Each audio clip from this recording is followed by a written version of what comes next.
ఓం శ్రీ గణేశాయ నమః. ఓం శ్రీ గురుభ్యో నమః. ఓం శ్రీ మహాగాయత్రీమాత్రే నమః. శ్రీ మహాగాయత్రీమాత యూట్యూబ్ ఛానల్కు శ్రోతలందరికీ సాదర స్వాగతం. ఆహ్వానించువారు కాశీవజ్ర సుబ్రహ్మణ్య శర్మ, నిడదవోలు. మాఘపురాణము 14వ అధ్యాయము. విప్రునికి పుత్రప్రాప్తి. గురుత్సపద మహర్షిని చూచి జఘ్నముని ఇట్లనెను: మహర్షి, మాఘమాస వ్రతమును చేయుటచే మానవులకు జ్ఞానమోక్షములు కలుగునా? నా సందేహమును తీర్చుమని అడుగగా జహ్నమహర్షి ఇట్లు అనెను: జహ్నముని, వినుము. మాఘమాస వ్రతమును ఆచరించుటచే ప్రాణికి ఇహలోక సుఖములు పరలోక సుఖములు కలుగును, వారి కష్టములు తీరును. అందుచే సంతుష్టుడైన మానవుడు ఇంకనూ హరిప్రీతికరములకు వ్రతములను ఆచరించి జ్ఞాని అయి సత్కర్మలను ఆచరించి ముక్తినందును. అట్టి కథనొక దానిని చెప్పెదను, వినుము అని ఈ విధముగా పలికెను. పూర్వము గంగా తీరమున బ్రాహ్మణుడొకడుండెను. అతడు వేదాంగమును చదివినవాడు, ఉత్తమశీలుడు, ఆచారవంతుడు, నీతి దయ జ్ఞానము ఇంద్రియ జయము కలిగినవాడు. అతని భార్యయు ఉత్తమురాలు. వారికి సంతానము లేదని లోటు తప్ప మరి దేనికినీ లోటు లేదు. పుత్రుడు లేరని విచారపడుతున్న ఆ బ్రాహ్మణుడొకనాడు భార్యతో, గుణవంతుడైన పుత్రుడొక్కడైనను మనకు కలగలేదు. అట్టి పుత్రుడొకడున్నను మన వంశమునకును మనకును సద్గతులు కలుగునని విచారపడెను. అప్పుడు ఆమె, నాథ, నీవు తగిన వారికి దానధర్మములు చేయలేదేమో, అందువలన మనకు సంతానము కలగలేదనుకొందుము అని సమాధానమిచ్చెను. అప్పుడు ఆ బ్రాహ్మణుడు, ప్రియా, దుష్కరమైన తపమును ఆచరించి అయినను శ్రీమన్నారాయణుని సంతుష్టిపరచదను, పుత్రవరమును కోరుదనని చెప్పాను. కష్టమైన నియమములను పాటించి నిశ్చలమైన తపము చేసి మృకండు మహాముని వలె ఉత్తమ పుత్ర వరమును కోరుదనని పలికెను. ఆ దంపతులిద్దరును తపమాచరింపవలనని గంగా తీరమునకు పోయిరి. ఆ బ్రాహ్మణుడు అష్టాక్షరీ జపమును జపించుతూ శ్రీహరిని మనస్సులో నిలుపుకొని తీవ్రమైన తపమునాచరించెను. కొంతకాలమునకు శ్రీమన్నారాయణమూర్తి ప్రత్యక్షమయ్యను. అతడు 4 చేతుల యందును శంఖమును చక్రమును గదను ధరించి ఉండెను. వనమాలను ధరించెను. పచ్చని పట్టుబట్టను కట్టెను. కౌస్తుభమణియను భూషణమును ధరించెను. శ్రీహరి కిరీటము కోటి సూర్యుల కాంతితో ఉండెను. శాంతభూషితుడై ప్రసన్నత గల శ్రీహరి ముఖము మకరకుండలముల కాంతితో మరింత శోభాయమానముగా ఉండెను. నారద మహర్షి స్తుతించుచుండగా, అప్సరకాంతలు పాట పాడుచుండగా, లక్ష్మీ సమేతుడై గరుత్మనిపై ఎక్కి ఆ బ్రాహ్మణునకు వరమీయవచ్చెను. తనను గమనింపక తీవ్రమైన తపమున నిమగ్నుడై ఉన్న బ్రాహ్మణుని చూచి చిరునవ్వు నవ్వుచు, విప్ర, నేను నీకు వరమునీయని వచ్చి తిని, నీ తపమునకు మెచ్చి తిని అని పలికెను. శ్రీహరి ఇట్లు పలికినను ఆ బ్రాహ్మణుడు నిశ్చల చిత్తుడై బాహ్యజ్ఞానము లేని స్థితిలో ఉండెను. ఇట్లు బాహ్య ప్రపంచమును మరచి నిశ్చల చిత్తముతో అతడు చేయు తపము భగవంతుడకు శ్రీహరికి మరింత ప్రీతి కలిగించెను. అతనికి ఎట్టి వరమునైనను ఏ వరయునని నిశ్చయించెను. వాని మనస్సు బాహ్య ప్రపంచమునకు మరలునట్టు చేసెను. మనస్సు చెదరగా ఆ బ్రాహ్మణుడు కారణమేమని కనులు తెరిచెను. తన మనసులో నిలిచిన శ్రీమన్నారాయణుడై ఎదుట నిలిచి ఉండునట్లు గుర్తించెను. ప్రసన్నమూర్తిని చూచెను.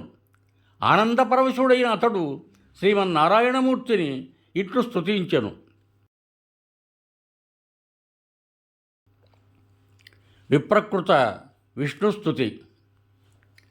నమస్తే దేవదేవేశ, నమస్తే భక్తవత్సల, నమస్తే కరుణాంశే, నమస్తే అనంత విక్రమ, గోవిందాయ సురేశాయ, అచ్యుతాయ వ్యయాయ చ, కృష్ణాయ వాసుదేవాయ, సర్వాధ్యక్షాయ సాక్షిణే, లోకస్థాయాయ హృదిస్థాయ, అక్షరాయాత్మనే నమః, అనంతాయాది బీజాయ, ఆఢ్యాయాఖిల రూపిణే, యజ్ఞాయ యజ్ఞపతయే మాధవాయ మురారయే జలస్థాయ స్థలస్థాయ సర్వగాయామరాత్మనే సచ్చిద్రూపాయ సౌమ్యాయ నమః సర్వాఘనాశినే నమః కాలాయ కలయే కామితార్థప్రదాయ చ నమో దాంతాయ శాంతాయ విష్ణవే జిష్ణవే నమః విశ్వేశాయ విశాలాయ వేధసే విశ్వవ్యాపినే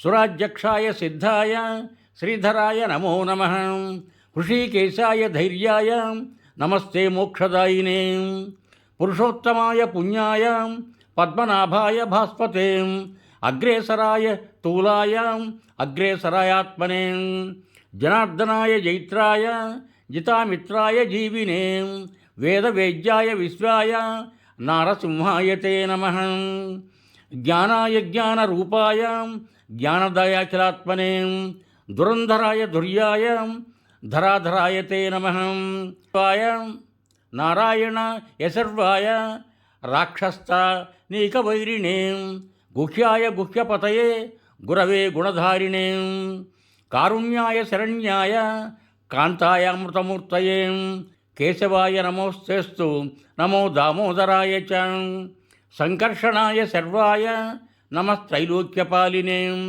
భక్తప్రియాయ హరయే నమః సర్వార్తినాశనే నానావిధ వేదాయ నానారూపధరాయ చ నమస్తే భగవాన్ విష్ణు పాహి మాం కరుణాకర.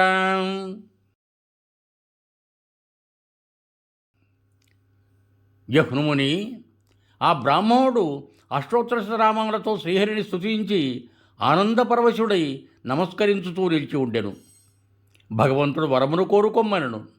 శ్రీహరి మాటలను విని ఆ విప్రుడు, స్వామి, నీ పదముల యందు నాకు నిశ్చలమైన భక్తి నిమ్ము. ఇహలోకమున పరలోకమున సద్గతికి కారణమైన పుత్ర సంతానమునిచ్చి నాకు ముక్తిరొసగమని కోరెను.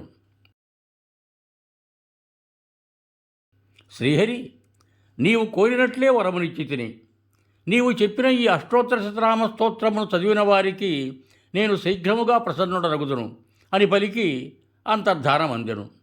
బ్రాహ్మణుడు నష్టద్రవ్య లాభమునందిన వాని వలె సంతసించుచూ తన ఇంటికి చేరెను. కొంతకాలమునకు వాని భార్య గర్భవతి అయ్యను. కుమారుడు కలిగెను. పుత్రుడు కలిగినందున ఆ బ్రాహ్మణుడు మిక్కిలి ఆనందించెను. కొంతకాలమునకు నారద మహర్షి వాని ఇంటికి వచ్చెను. బాలుని చూచి, వీని ఆయుర్దాయము 12 సంవత్సరములు అని చెప్పి తన దారిన తాను పోయెను. ఆ బ్రాహ్మణుడు నారదుని మాటలను విని తలుచుకొని విచారమగ్నుడయ్యను. వాని భార్య ఆ బాలుని ఒడిలో కూర్చుండబెట్టుకొని వాని శిరస్సు నిమురుచు కన్నీరు కార్చుతూ నిట్టూర్పులు విడుచుతుండెను. విచారవదనంతో ఆహారమును తీసుకొనక విచారించుతుండెను. నాథ, నీవు తీవ్ర తపమునర్చి వరముగా ఈ పుత్రుని పొందితివి. చంద్రుని వలె సంతసమును కలిగించు నీ కుమారుడు 12 సంవత్సరములు జీవించి విద్యాభ్యాసము చేయుచూ మరణించును కదా.